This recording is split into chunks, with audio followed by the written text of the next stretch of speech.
Deleting a Rewarded Play account requires using the account support process, because the app may not include a direct delete button for every user.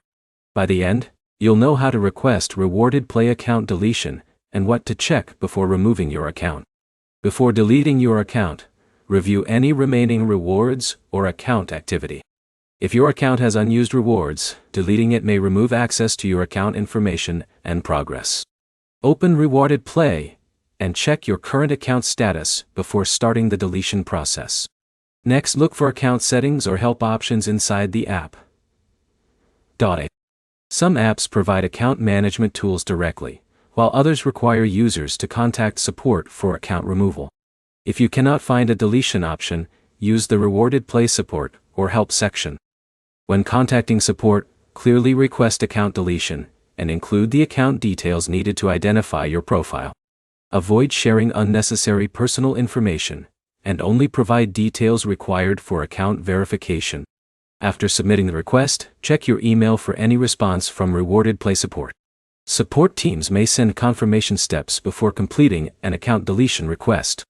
Complete any verification steps provided in the support response.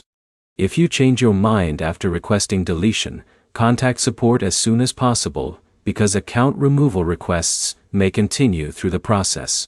You should also remove the app from your device after your account deletion request is completed. Deleting the app alone does not necessarily delete your account because the account data may still exist.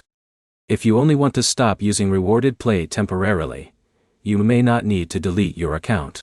Removing notifications or uninstalling the app can be an alternative if you plan to return later. The main steps are checking your account first, requesting deletion through the available Rewarded Play support options, and confirming any verification steps.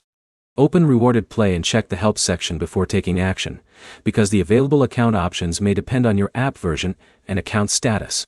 Subscribe for more reward app guides, account fixes, and troubleshooting tutorials. And like the video if this helped you understand the Rewarded Play account deletion process.